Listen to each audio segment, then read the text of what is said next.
सभी लोगों को नमस्कार। मेरा नाम हर्षवर्धन है और आज हम लोग EMF of cell with transference, EMF of cell without transference और EMF of liquid junction potential discuss करेंगे। ठीक है, तो चलिए शुरू करते हैं। सबसे पहले हम बात करते हैं EMF of cell without transference. ठीक है, EMF of cell without transference. तो EMF of cell without transference वही हमारा जो सिंपल गैल्वेनिक सेल है वही होता है। तो सबसे पहले हम सेल कंस्ट्रक्ट कर ले। तो हमारे दो कंपार्टमेंट हो गए। ठीक है, एक हमारा हो गया एनोडिक कंपार्टमेंट, एक हमारा हो गया कैथोडिक कंपार्टमेंट। ठीक है, हमारे इलेक्ट्रोड्स हो गए और सॉल्ट ब्रिज से हमारा जो है ये हमारा सेल कनेक्ट हो गया। ठीक है, अब यहां पे देखिए हम लोग हाइड्रोजन इलेक्ट्रोड ले रहे हैं, तो यहां पे हमारा HCl होगा। तो यहां पे हमारा H+ जो कंसंट्रेशन है उससे हम C1 ले रहे हैं, राइट, एनोड पे। और कैथोड पे कितना लेंगे? H+, ये हमारा कंसंट्रेशन C2 हो गया।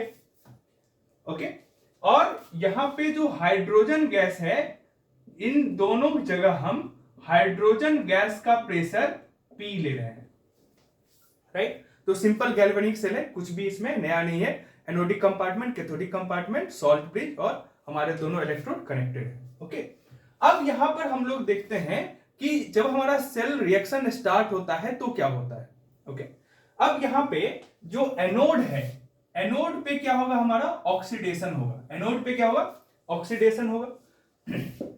तो यहां पे हमारा जो H2 गैस है जिसका की प्रेशर कितना है P, वो हमारा कन्वर्ट हो जाएगा किसमें? H+, जिसका की कंसंट्रेशन कितना है? C1+ electron. एनोड पे क्या होता है? ऑक्सीडेशन होता है। H2 का हमारा ऑक्सीडेशन नंबर कितना है? 0, और यहां पे कितना है? +1। इंक्रीज ऑक्सीडेशन नंबर, तो इसलिए हमारा क्या हो गया? ऑक्सीडेशन हो गया। अब अगर आप चाहते हैं कि आप कभी कंफ्यूज ना हो तो आप याद रखेंगे इस निमोनिक को, लोन। ठीक है, यहां L मतलब हो गया लेफ्ट, O का मतलब हो गया ऑक्सीडेशन, A का मतलब हो गया एनोड और N का मतलब हो गया नेगेटिव। ठीक है, तो अगर आप इस निमोनिक को याद रखेंगे तो आप कभी भूलेंगे नहीं। लेफ्ट साइड में क्या होता है? हमारा ऑक्सीडेशन होता है, उस तरफ क्या होता है? एनोड होता है, और N for negative charge. Okay, अब यहां देखिए हम लोग कैथोड की बात करते हैं, तो कैथोड का सेल रिएक्शन क्या होगा? कैथोड पे रिडक्शन होगा, तो यहां पे हमारा क्या होगा? H+। अब कैथोड पे देखिए कंसंट्रेशन कितना है? C2। तो H+ कंसंट्रेशन C2, ये हमारा किस में कन्वर्ट होगा? H2 गैस में, जिसका कंसंट्रेशन कितना है? P। ठीक है, और ये हमारा रिड्यूस कैसे होगा? ये रिड्यूस होगा एक इलेक्ट्रॉन को लेकर। ठीक है, अब ये हम कंप्लीट सेल रिएक्शन देखते हैं। तो यहां देखिए हमारा क्या E- और E- कैंसिल हो जाएगा, और H2 और H2 भी कैंसिल हो जाएगा। तो हमारा जो नेट सेल रिएक्शन है वो क्या हो जाएगा? H+C2 gives what? H+C1। बहुत सिंपल है, उम्मीद है ये सभी लोगों को क्लियर होगा। ठीक है, अब जब हम ईएमएफ ऑफ सेल लिखते हैं, ईएमएफ ऑफ सेल किसका? Without transference. EMF of cell without transference हमारा क्या हो जाएगा? E0 cell, okay, minus RT/NF ln concentration of product upon concentration of reactant. ये हमने सीखा है, नस्ट इक्वेशन से सीखा है।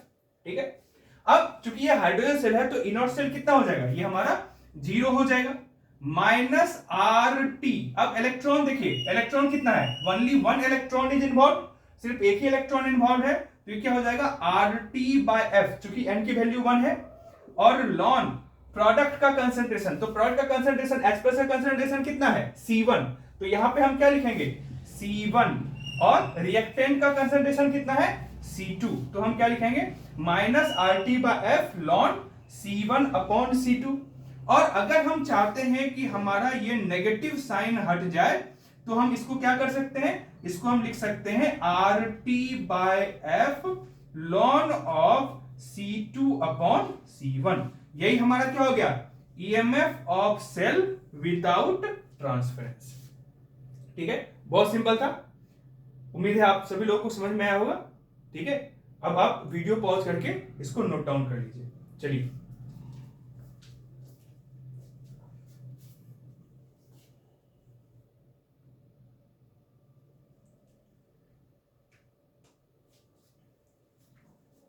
ठीक है, उम्मीद है आप लोगों ने नोट डाउन कर लिया होगा। अब चलिए हम लोग बात करेंगे EMF of cell with transference की। ठीक है, अब हम बात करेंगे EMF of cell with transference की। तो EMF of cell with transference में क्या होता है, वहां पे हमारा एक ही आपको सेल होता है, बीकर होता है। ठीक है, उस बीकर में एक सेमी परमिएबल मेम्ब्रेन होता है जो कि हमारा एनोड और कैथोड को सेपरेट करता है। तो ऐसा जो हमारा आपको सेल होता है उसको हम क्या कहते हैं, उसको हम कहते हैं सेल विथ ट्रांसफरेंस। तो EMF of cell with transference. Okay, तो यहां पे हम लोग इसको जो है कंस्ट्रक्ट कर लेते हैं। तो यहां पे हमारा एक कंटेनर हो गया, इसमें हमारे एनोड और कैथोड हो गए, एनोड और कैथोड हो गए, और ये हमारा हो गया सेमी परमिएबल मेम्ब्रेन। ठीक है, अब यहां पे हमारा H2 गैस जिसका कि प्रेशर P, H2 गैस जिसका कि प्रेशर P। ठीक है, और यहां पे देखिए जो हमारा H+ कंसेंट्रेशन है वो हम कितना लेंगे, C1 एनोड पे, और यहां पे जो हमारा H+ कंसेंट्रेशन है वो हम कितना लेंगे, C2 लेंगे।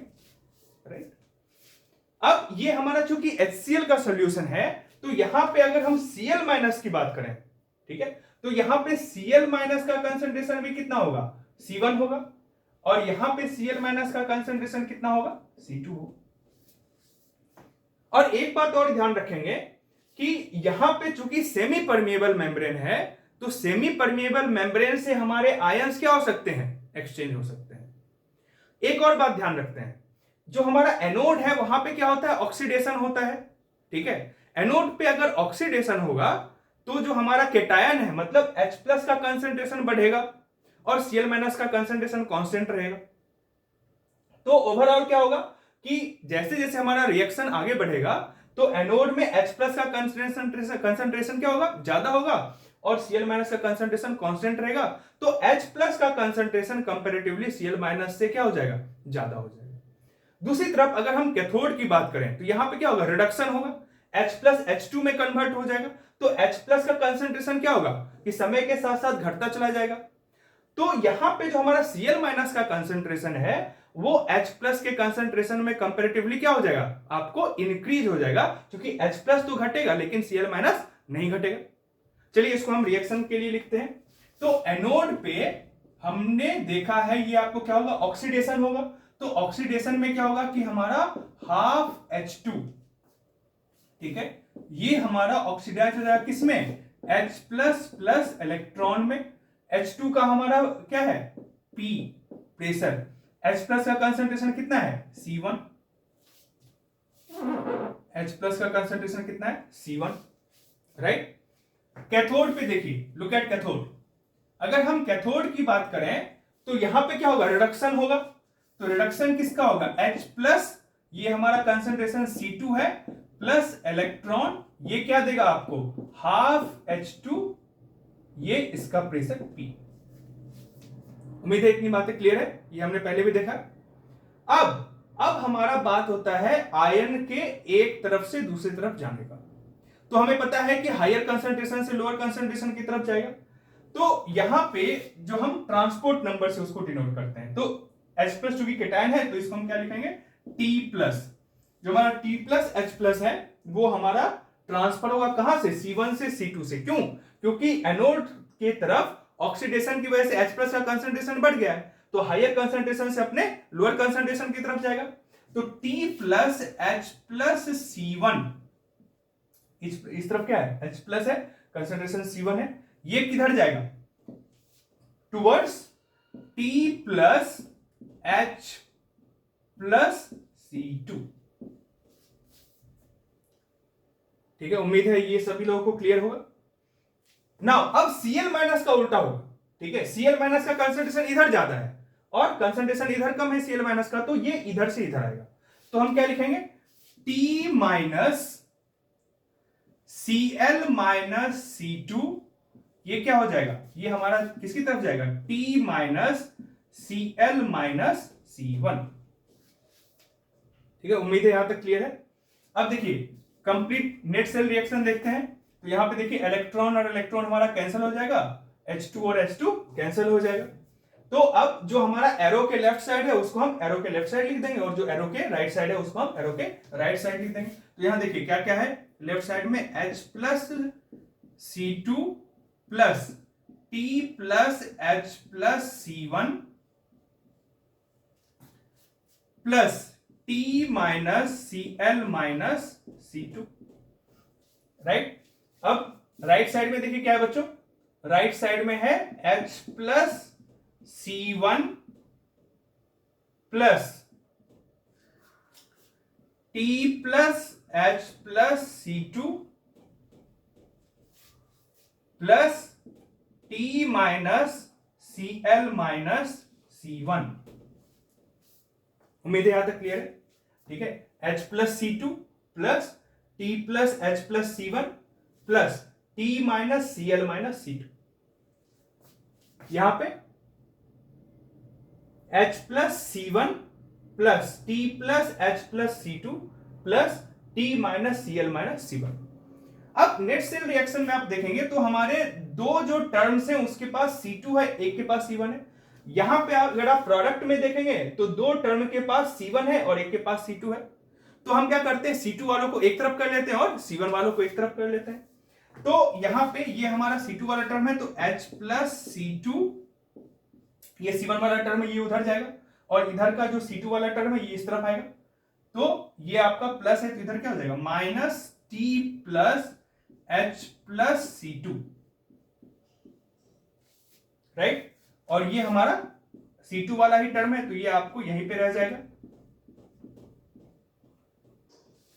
राइट, अब प्रोडक्ट साइड में देखिए, प्रोडक्ट साइड में ये हमारा C1 वाला टर्म है तो ये हमारा यहीं पे रहेगा।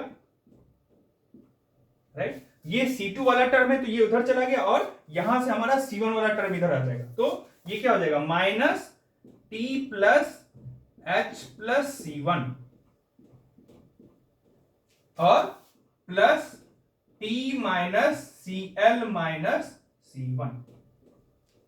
ओके, उम्मीद है इतना क्लियर है, बहुत ही सिंपल है। सिर्फ हमने क्या किया कि जो हमारा C1 वाले हैं उसको एक तरफ कर लिया और C2 वाले हैं एक तरफ कर लिया। तो H प्लस C2 और इधर से C2 वाला है तो minus T plus H plus C2 और यहाँ पे T minus Cl minus C2, यहाँ पे H प्लस C1 और यहाँ से ये वाला हमारा C1 वाला टर्म गया तो minus T plus H plus C1 और plus T minus Cl minus C1। Okay, अब यहाँ पे देखिए, अगर हम यहाँ पे देखें तो हमारा जो C2 है H प्लस C2 के ये दो टर्म है तो H प्लस C2 हम क्या कर सकते हैं, कॉमन कर सकते हैं। तो यहाँ पे क्या हो जाएगा, ये 1 माइनस T प्लस और यहाँ पे हमारा क्या बच गया, H प्लस C2।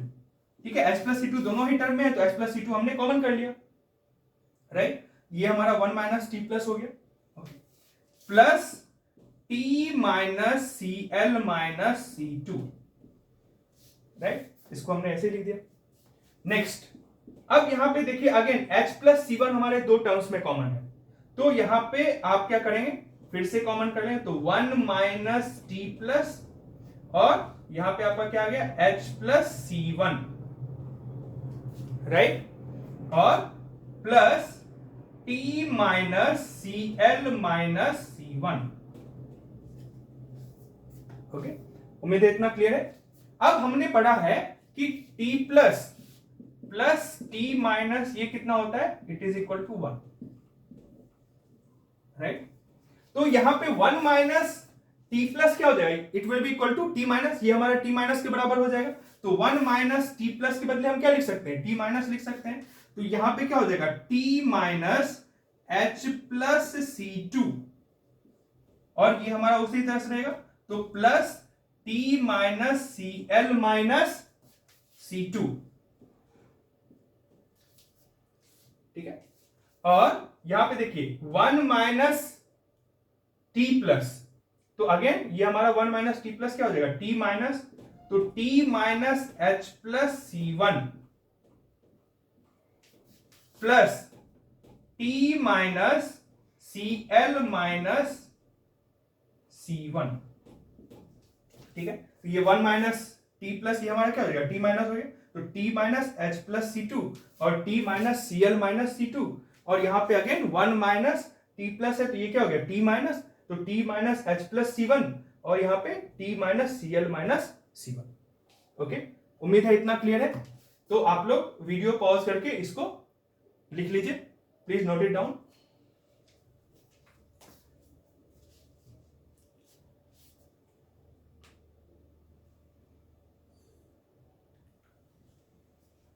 उम्मीद है आप लोगों ने लिख लिया होगा। अब चलिए आगे हम लोग ईएमएफ निकालते हैं, ठीक है। तो ईएमएफ हम लोग निकालने के लिए जानते हैं, बहुत ही सिंपल है, ठीक है, हमने इससे पहले भी निकाला। ओके, तो अब हम EMF of cell with transference इसको हम कैलकुलेट करेंगे, ठीक है। तो हमें पता है EMF of cell with transference is equal to what, E not cell minus R T by N F ln concentration of product upon concentration of reactant. Okay, अच्छा आगे बढ़ने के पहले हम एक बार जो है एक रिएक्शन देखते हैं, ठीक है। अगर मान लीजिए कि हमें जो है एक रिएक्शन है कि H2 plus Cl2 gives 2HCl, ठीक है। तो आप इसका अगर इक्विलिब्रियम कांस्टेंट लिखते हैं तो KEQ क्या लिखेंगे, concentration of HCl raise to the power of 2 upon concentration of H2 into concentration of Cl2, ठीक है। तो बेसिकली यहां पे हम क्या देख रहे हैं कि जो हमारा कॉफिशिएंट होता है रिएक्टेंट का वो हमारा क्या होता है, पावर में चला जाता है। ओके, तो अब हम इसी प्रॉपर्टी का यहां पे यूटिलाइजेशन करने वाले हैं, ठीक है। कैसे देखते हैं, अब यहां पे देखिए तो ई नॉट सेल हमारा कितना हो जाएगा, 0 हो जाएगा। अब माइनस आर टी, एन की वैल्यू कितनी हो जाएगी 1, चूंकि एक इलेक्ट्रॉन यूज हुआ है, तो minus R T by F ln concentration of product upon reactant. तो हमारा प्रोडक्ट क्या है, H प्लस और Cl माइनस है, तो इसको हम नहीं लिखते लेकिन इसका कंसंट्रेशन लिखते हैं। तो इनका कंसंट्रेशन कितना है, C1 और C1, और कॉफिशिएंट कितना है, T माइनस। तो जैसे यहां पे हमारा कॉफिशिएंट जो है ऊपर चला गया तो इसका भी कॉफिशिएंट क्या हो जाएगा, रेज हो जाएगा। तो यहां पे आपका क्या हो जाएगा, ln C1 raise to the power of T minus, okay, और इसका भी कितना हो जाएगा, C1 raise to the power of T minus, right, upon, अब यहां देख लीजिए यहां पे क्या है, C2 है, दोनों जगह C2 है, तो क्या लिखेंगे, C2 raise to the power of T minus और C2 raise to the power of T minus, right. तो इसको हम और क्या लिख सकते हैं, minus R T by F ln C1 upon C2, और C1 यहां T माइनस कितना हो जाएगा, 2T माइनस, और यहां भी कितना हो जाएगा 2T माइनस, राइट। मैं 1 मिनट नीचे वाले को रिमूव कर देता हूं। तो अगर हम इसको रिमूव कर दें और फिर अब कुछ नहीं करना है, बस इसको अरेंज करना है, ठीक है, इसको अरेंज करना है। अरेंज करने के अलावा यहां पे और कुछ नहीं है, हम ऑलरेडी जो है EMF of cell with transference के रिजल्ट तक पहुंचने ही वाले हैं। आप खुद भी कैलकुलेट कर सकते हैं। चलिए अब यहां पे देखिए ये क्या है कि दोनों में 2T माइनस कॉमन है, तो हम इसको क्या लिख सकते हैं, minus R T by F ln C1 upon C2 raised to the power of 2T minus. अब याद कीजिए ln A to the power of x हम लोग क्या लिखते हैं, x लॉन A लिखते हैं, ठीक है, ये लॉन की प्रॉपर्टी है। तो हम इसको क्या करेंगे, जो 2T माइनस है उसको हम आगे ले आएंगे, तो ये क्या हो जाएगा, minus 2T minus R T by F ln C1 upon C2, और अगर हम माइनस साइन हटाना चाहें तो क्या हो जाएगा, इसको बस रिवर्स कर देंगे, तो ये क्या हो जाएगा 2T minus R T by F ln C2 upon C1। यही हमारा क्या हो गया, EMF of cell with transference, EMF of cell with transference. तो ये क्या हो गया हमारा, ये EMF of cell with transference हो जाएगा is equal to 2t minus RT by F ln C2 upon C1। Okay, इसको नोट डाउन कर लीजिए आप लोग वीडियो पॉज करके।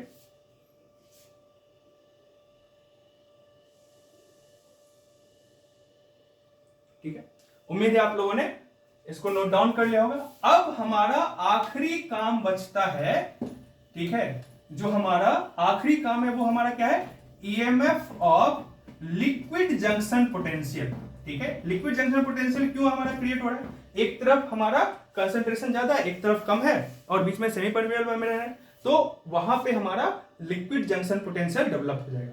तो ईएमएफ ऑफ जो लिक्विड जंक्शन पोटेंशियल है, EMF of liquid junction potential क्या होगा, EMF of cell with transference minus EMF of cell without transference.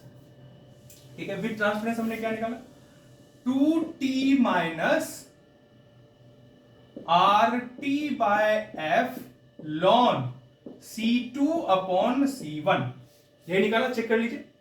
Minus इसमें हमने क्या निकाला था, विदाउट ट्रांसफरेंस में क्या निकाला था, RT by F ln C2 upon C1। ठीक है, अब बस फिर से हम लोग कॉमन कर लेंगे, तो ये क्या हो जाएगा, RT by F ln C2 upon C1, और यहां पे हमारा क्या बच जाएगा, 2t माइनस -1। ठीक है, तो इसको आप अरेंज करके इस तरफ से भी लिख सकते हैं, इसको इस तरफ ले लीजिए, 2t minus -1 RT by F ln C2 upon C1। ठीक है, ln C2 upon C2 upon C1। तो EMF of liquid junction potential ये हमारा कितना हो गया, 2t minus -1 RT by F ln C2 upon C1। ठीक है, अब हम इससे प्ले कर सकते हैं, t plus plus t minus हमारा कितना होता है, 1 हो जाता है, तो यहां पे हम 1 को उससे रिप्लेस कर सकते हैं। तो EMF of liquid junction potential ये कितना हो जाएगा, 2t माइनस ये हमारा t plus plus t minus into RT by F ln C2 upon C1।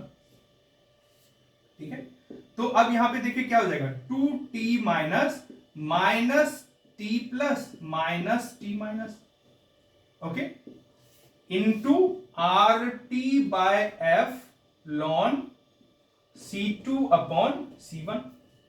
Okay, अब यहां पे देखिए एक t माइनस घट जाएगा, तो यहां पे क्या हो जाएगा, t minus minus t plus into RT by F ln of C2 upon C1। तो ये भी हमारा एक इक्वेशन ये हो गया, और ये हमारा दूसरा इक्वेशन हो गया EMF of liquid junction potential.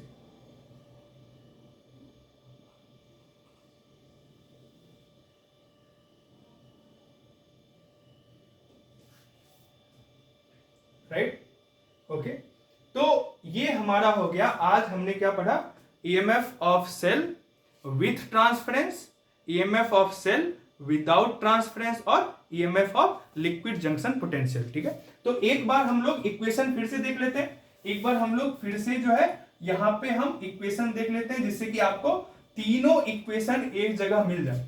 ठीक है, तीनों इक्वेशन जो हमने आज पढ़ा है वो हमें मिल जाए। तो EMF of cell, EMF of cell without transference हमने सबसे पहले देखा।